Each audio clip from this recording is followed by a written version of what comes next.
Hello, and welcome to Soothing Pod Sleep Stories. My name is Laura, and tonight I will be your guide as we explore the classic romance tale, A Room with a View, in a new light, unwinding with a beautiful story of long-lasting love set against the stunning backdrop of Italy and England. But before we begin, let us take some time to relax and find comfort in the space that we are in now. Close your eyes and allow your body to sink into the mattress. There are no expectations here and now. No obligations. This is your time to simply be and listen to what your body needs. Do not stress. Your body knows exactly what it wants, and it will take care of you.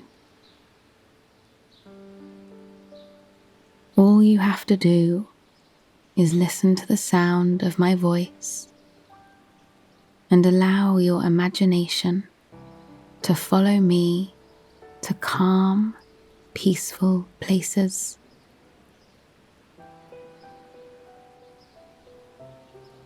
With your eyes closed and your body slowly relaxing, try and imagine a meadow.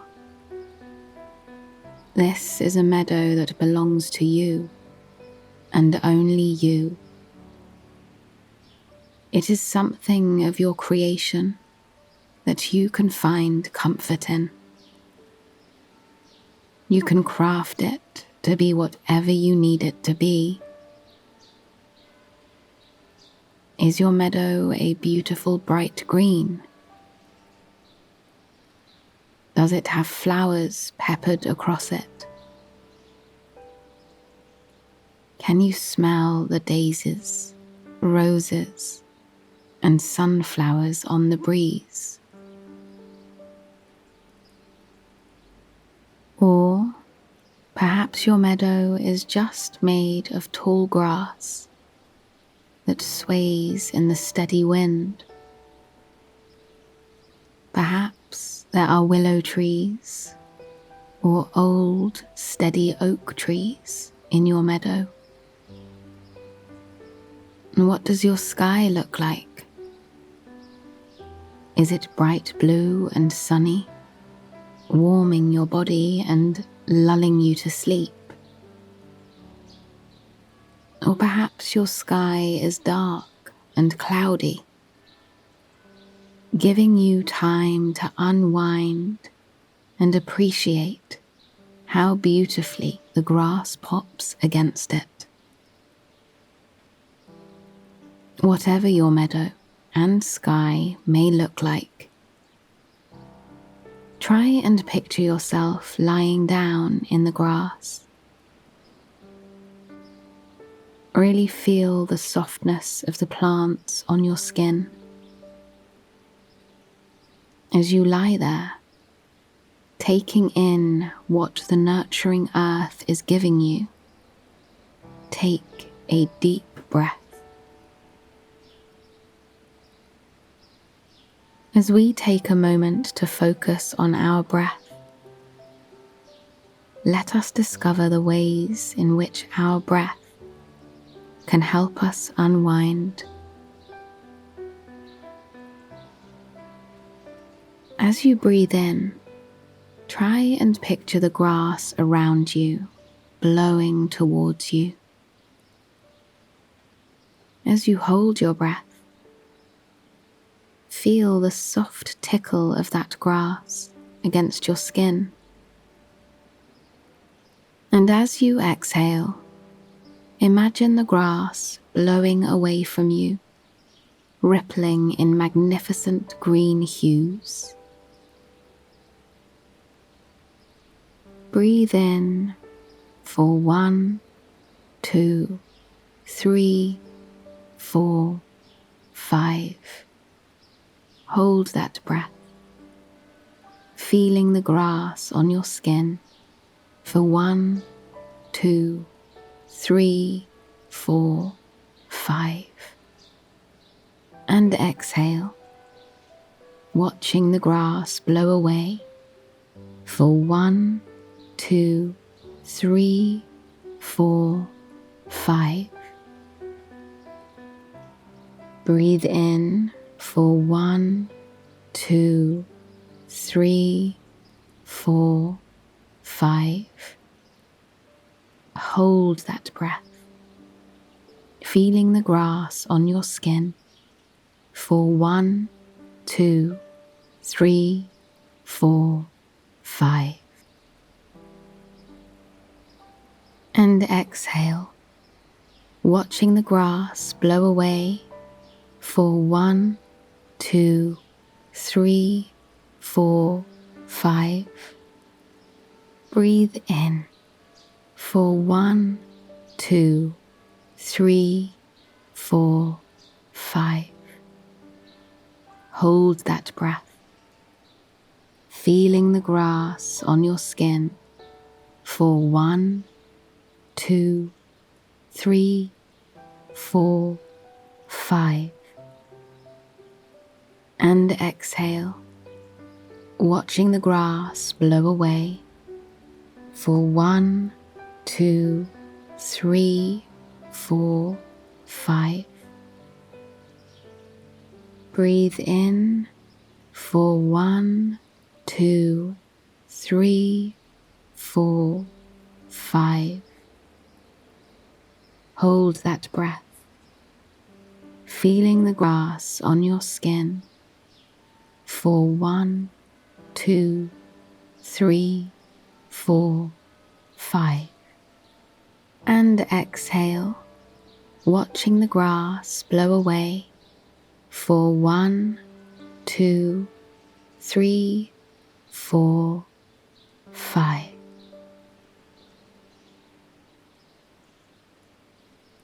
Now that we've taken the time to unwind and find comfort in the space that we are in, let us begin. Lucy had never seen a city so beautiful, and she had never felt quite so free. The sun seemed to shine brighter here in Florence than it did in England. She could feel it kissing her fair skin all day, leaving her with the satisfying feeling of sunshine that seemed to follow her all day, no matter what bakery or church or library she tucked herself into. But it wasn't just the feeling of the sun in Florence that made her feel so alive. It was the architecture, and the people too. The stone streets were alive with people whose lives were very different to hers back home. Well-dressed men and women sat outside cafes, sipping frothy coffees as they exchanged warm stories. Lucy loved the sound of the Italian language rolling off people's tongues and echoing through the streets and buildings that had housed people and shops dating back to Michelangelo's time. She loved watching the expression in their eyes, the way they put their emotions on the table for everyone to see. Back home, the community she was in was closed off, stuffy. But here, everything was different. As she meandered through the streets, she couldn't help but get a little spring in her step. She wanted to dance with strangers, to bite down on the stunning, freshly baked pastries that seemed to be beckoning her from every glass storefront she passed by. She wanted to experience life. But there was someone with her that was going to make that a bit more challenging than she would have liked. Her cousin and chaperone, Charlotte, trailed behind her, urging her to slow down. Lucy couldn't help but roll her eyes with a smirk. Charlotte was an older woman, a woman much more set in the traditional way of things. But Lucy, she was starting to branch out. She was starting to enjoy different flavors of life that she didn't even know existed. And this trip, this journey to Italy, it was going to be the trip that changed her life. She just didn't know how much until they arrived at their hotel. Though they were promised rooms with views of the stunning River Arno that weaved through the city, they walked into their rooms to discover that that is not at all what they were given. They found themselves in a room overlooking a drab courtyard, perhaps the drabbest in all of Florence. In the midst of complaining, 2 men approached the ladies with smiles.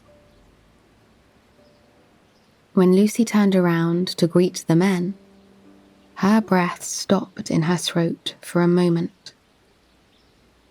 It was something about the father and son that made Lucy's heart skip a beat. They had a relaxed air about them, an open and vulnerable air. These weren't the closed-off, cold men that Lucy had grown so accustomed to in her social circles back home. These men were much more casual.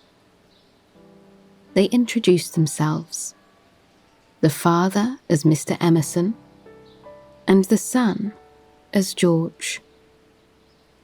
As they spoke, Lucy couldn't help but steal some glances at George. He slouched a bit as he stood. His sleeves were rolled up a bit over his forearms, exposing toned muscles and a sleek watch.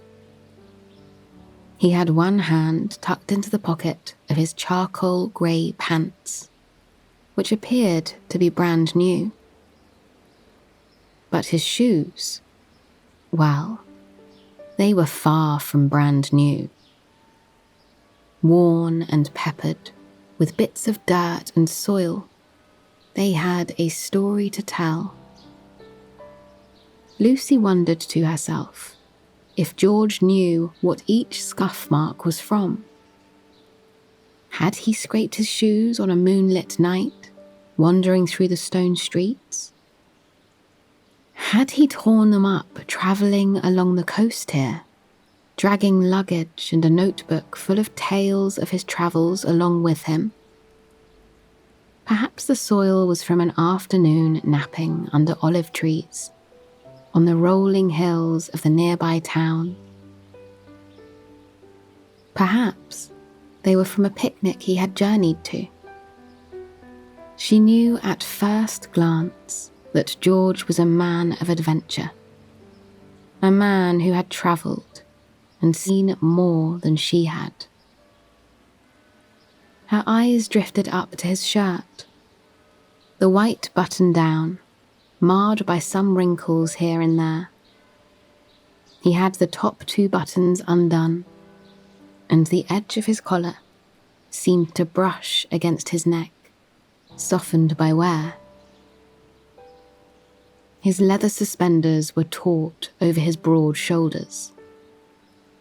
She was used to men in full suits, not this casual artist look standing before her. And yet, She was already quite fond of it. This was a man that seemed to have bigger concerns than appealing to others. When she dared, she raised her gaze to meet his eye. His blue eyes had a kind of childlike joy to them, as if the days of discovery and exploration weren't at all behind him. When others spoke, he lowered his brow and narrowed his eyes slightly, as though he was listening intently, taking in each and every word that was said. He had golden blonde hair that fell rather winsomely on his brow. On occasion, he mindlessly ran his muscular hands through it. When his eyes flicked over to Lucy, she averted her gaze to Charlotte. A little did Lucy know, George was regarding her the same exact way. She was dressed in the finest clothes, a white and brown dress, perfectly tailored.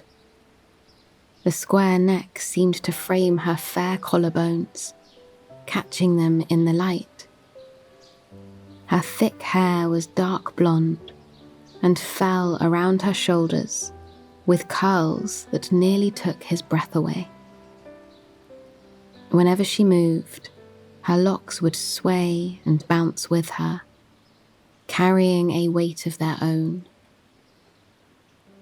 He found himself smiling any time she turned her head or nodded.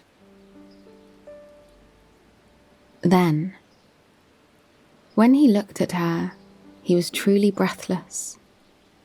She had blue eyes, much more stunning than his own. There seemed to be flakes of silver and icy cyan within them that glistened any time she smiled.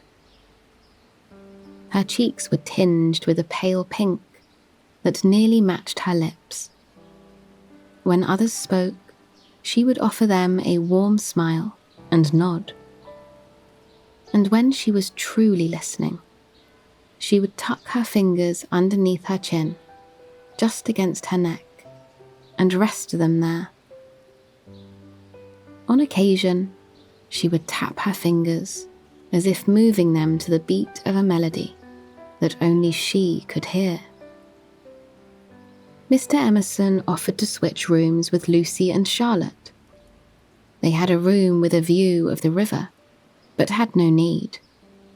Women like looking at that view, men don't, Mr. Emerson said, urging Lucy and Charlotte to take the room.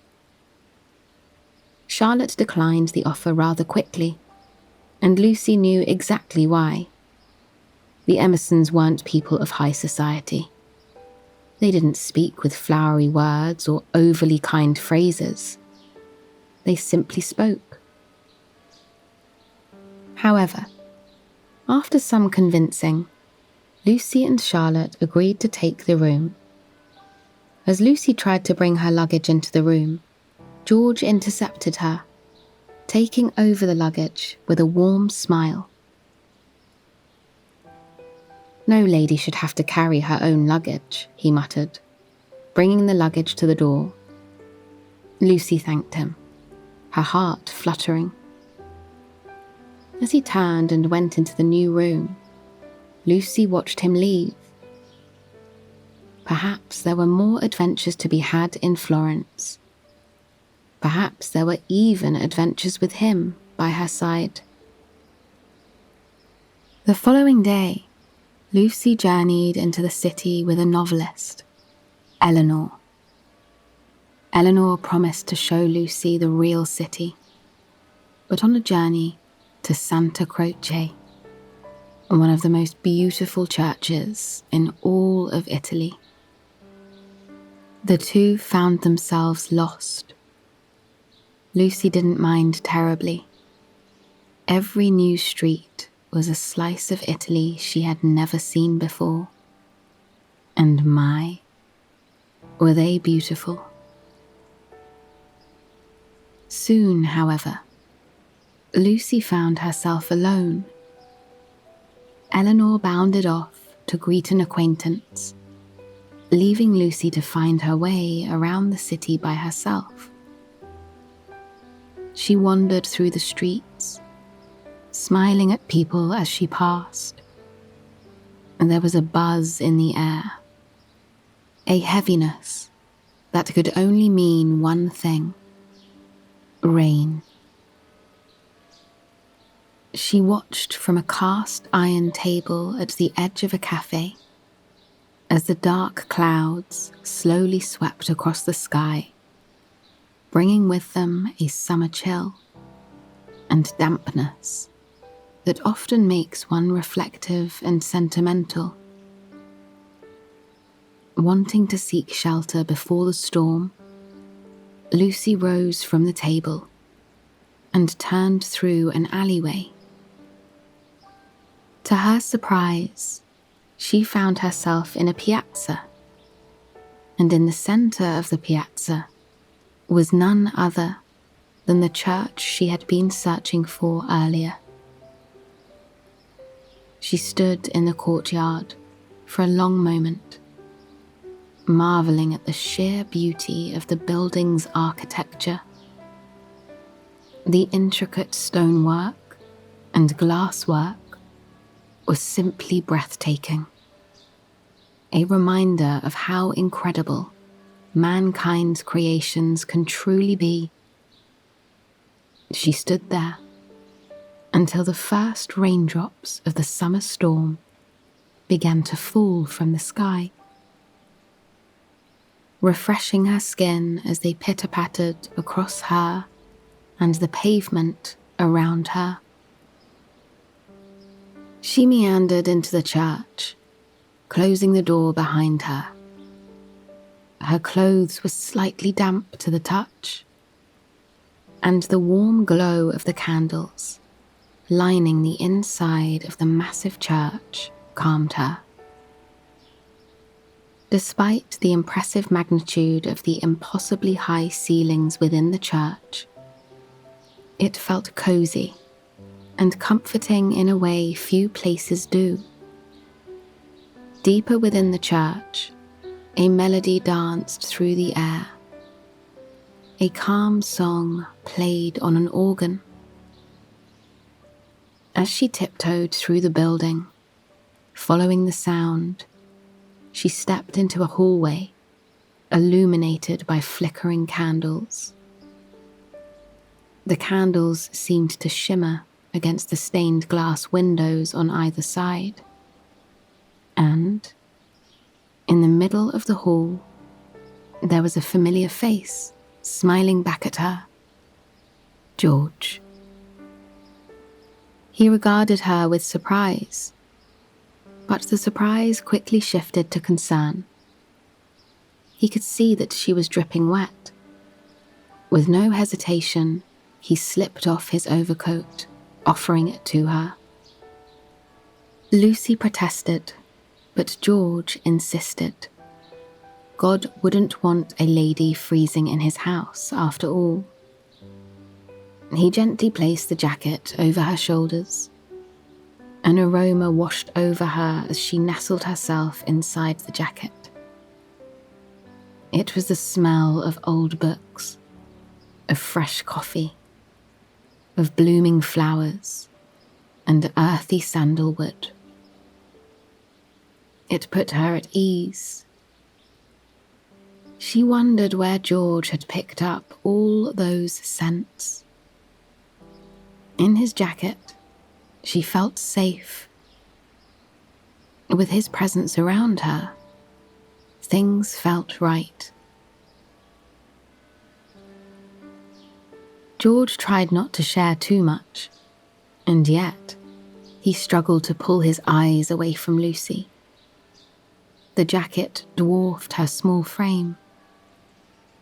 He couldn't help but notice that her dainty fingers traced the edge of the jacket, drawing it closer against her on occasion. It brought a smile to his lips. Lucy confessed to George that she didn't exactly know her way back to the hotel. George offered to show her the way, softly taking her by the arm. "What about the rain?" Lucy asked as they neared the stunning doors of the church. "We'll wait somewhere until the rain clears," George replied. And that's exactly what they did. George led her out of the church, and the two scurried across the courtyard as the rain picked up around them. By then, the rain had stirred up an invigorating freshness that put both George and Lucy into a dreamy state. And they weren't the only ones.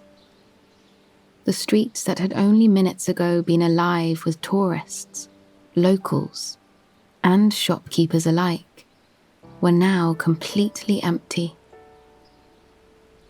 Overhead, locals popped open their windows, inviting the sound of the falling rain into their homes. Lucy gazed up as they walked, watching the rain as it cascaded off the bright flowers in window boxes and trailed down the artistic ironwork that surrounded every balcony. George led Lucy to a small cafe on the corner of the piazza. It was homey, so tiny that only 4 people could sit inside at a time. And yet, they were the only ones there. They settled down at a table directly in front of the large glass window, overlooking the street. The aroma of fresh coffee and pastries filled the building, casting a feeling of serenity over the whole space. As they sat there, no words were exchanged for quite some time. Their gaze went out the window, watching as the rain fell in big, heavy droplets. They listened to the pitter-patter, pitter-patter, pitter-patter, pitter-patter, their hearts beating in unison with the rhythm of the sky. They were so transfixed by the summer rain that they almost didn't notice the waiter approaching to take their order. Lucy ordered herself a hot chocolate, much to the waiter's dismay, and George ordered himself a tea. For the pastries, George joyfully told the waiter to surprise them with his own favourites. It wasn't something a society man would do, and yet Lucy found it charming. Perhaps that is exactly why she found it charming. They sat there for quite some time, talking about their lives in a quiet tone. Behind their conversation, they could hear the clouds of frothing milk and the steady rhythm of bread being made by the owner of the bakery. Brand new aromas filled the air now. A smell of dark melted chocolate, of warming cinnamon, of sugar and bread, and tart, sweet raspberries. It was dreamy, as though they had this heavenly bakery all to themselves. Lucy clung to every word that George said, and George did the same. They spoke in calm, low tones, discussing things with a musical quality. They each questioned, then answered, questioned, then answered, questioned, then answered, questioned, then mused about possible answers together. The conversation felt like a slow, relaxed stroll through a garden, rather than a walk down a busy street. When the waiter brought their food and drinks over, Lucy was in awe. Steam from her hot chocolate rose into the air, drifting up to the ceiling in a fragrant gossamer. There was cinnamon sprinkled across the foam on top, which was so white and fluffy, it put summer clouds to shame. Across from her, George was greeted with an equally appealing tea. It was a black tea. Even from across the table, Lucy could smell the apricots in it. She watched as George poured in cream, observing the way the waves of white swirled and transformed his dark tea into a honey-like drink, just as sweet. The pastries before them were a marvel in themselves. Golden brown cannoli, overflowing with sweet cream, drizzled with chocolate in a beautiful crosshatch. Chocolate brioche, perfectly flaky and warm to the touch.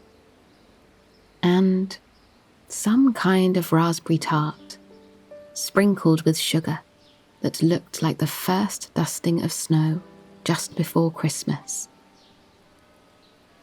The two sat there for hours, slowly drinking their warm, delicious drinks, watching the rain and sharing the pastries they ordered. Those few hours full of hushed conversation, with no chaperones and no expectations, would change their lives forever, even if they didn't know it just yet. But there was one thing they both knew for sure. They liked one another. George loved the way that Lucy's eyes sparkled when she talked about things she loved.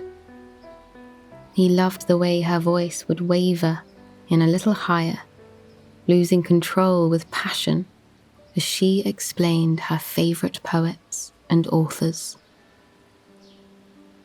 He loved the way she closed her eyes when she took a bite of pastry, as if that would somehow allow her to savour it even more. And Lucy, she found plenty of things to love about George as well. She loved the way he held his teacup, wrapping his fingers around the cup from above, rather than grabbing the handle.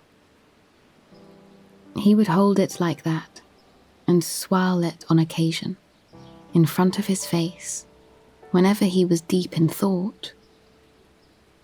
She loved the way he stuck his tongue out the slightest bit when he laughed, as if his joy couldn't be contained. She loved the way in which he'd reach for her on occasion in moments of intense connection and shared laughter, but would then catch himself and shy away. When the rain stopped, the two journeyed back to the hotel together, meandering through the rain-soaked streets in no particular hurry. Now the air was fresher than ever, and there were plenty of novel, exciting opportunities for them just on the horizon. Later that week, Lucy found herself on a trip with her cousin, the Emersons, and others. They travelled to a scenic area above Florence, where they could take in the beauty of the city. After a slight miscommunication with the drivers, caused by Lucy's poor Italian skills, she found herself stepping out of a carriage and into a garden, where George was taking in the view of the city below. She wandered through the sea of roses, violets, and wisteria to reach him. And truly, the sight of her caught him by surprise. In front of them, the sun was beginning to set over the distant mountains. The sky was painted a watercolour of oranges, yellows, reds and pinks, creating the finest masterpiece either of them had ever seen. George turned his gaze to Lucy. The colours of the setting sun illuminated her in a warm glow that took his breath away. Behind her, the purple violets contrasted the orange light.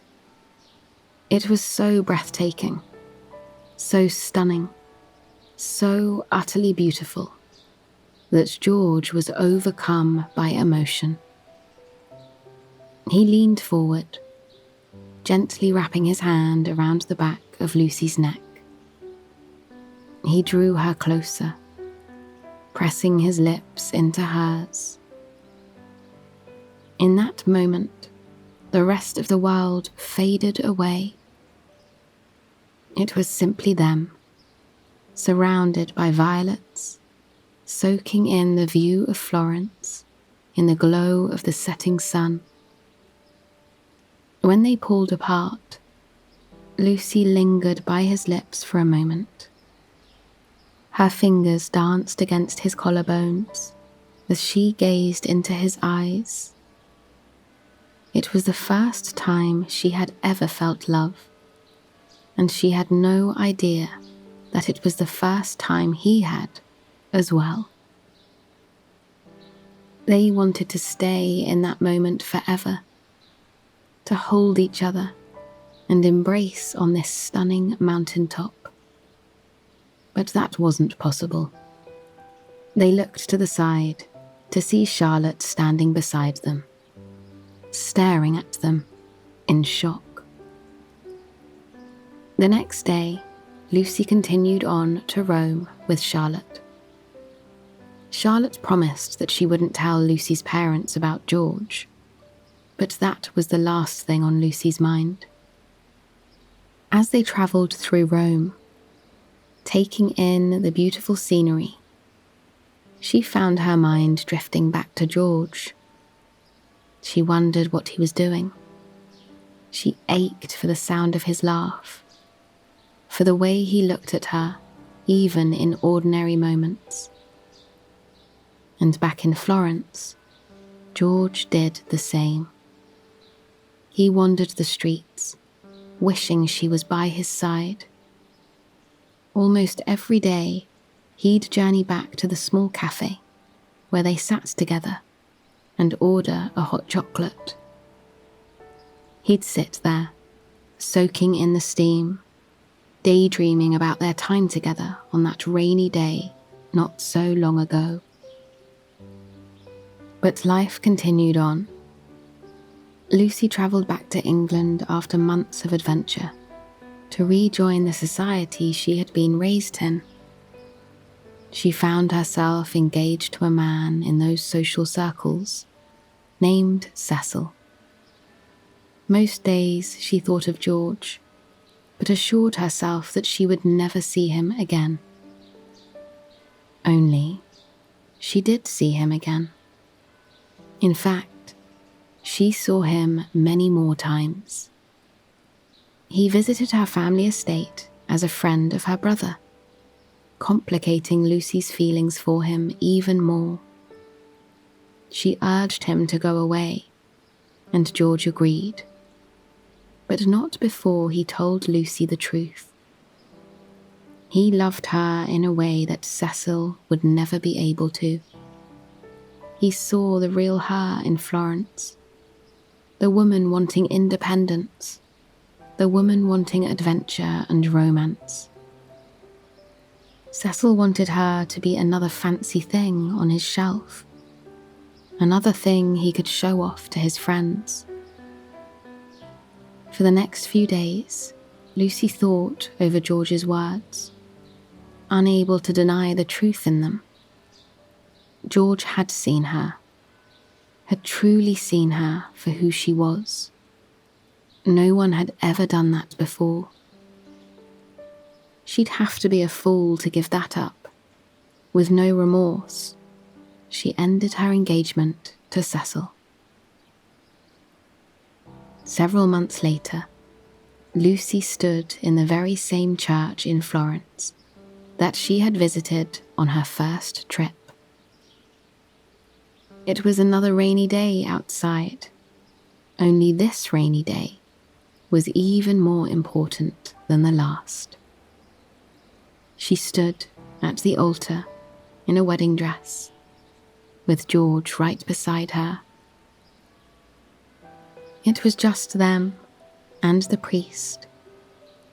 They listened to the flickering candles and the pitter-patter, pitter-patter, pitter-patter, pitter-patter of rain dancing across the roof, which had stood the test of time. They exchanged their vows in soft whispers, gazing into each other's eyes as they did so. Months ago, on that rainy day, where she slipped on his jacket, they could never have imagined they would end up here, devoting themselves to each other for all of eternity. After their vows, the two journeyed out of the church, passing by rows and rows of stained glass and flickering candles. When they emerged into the courtyard, they discovered the rain was coming down in a hazy mist. Somewhere, someone was playing piano in the safety and warmth of their home. The sound echoed through the courtyard, a slow, romantic song on a perfectly romantic day. George bowed and asked Lucy if she'd care for a dance. With a smile, Lucy took his hand in hers. The two danced in the courtyard in the rain. The streets were completely empty, and they had the entire city to themselves as they spun and laughed in each other's arms. Lucy ran her hand through her husband's hair, giggling as they slowly soaked to the bone. And yet, they were the happiest they had ever been. They danced for one song, then another, then another. Gradually, people started to watch the show, whispering about how precious the couple in the courtyard was. In that moment, dancing in the rain just after their wedding, Lucy realized how truly beautiful life can be. And that night, she slipped into a nice, warm nightgown and curled up next to her husband. She knew she was in for an incredibly beautiful life. The fire crackled beside them as they slowly drifted to sleep in each other's arms. Just outside their window was a view of the river. Quite a view, indeed. I hope you've enjoyed this story, and it has helped you reach a night of peaceful and relaxing sleep.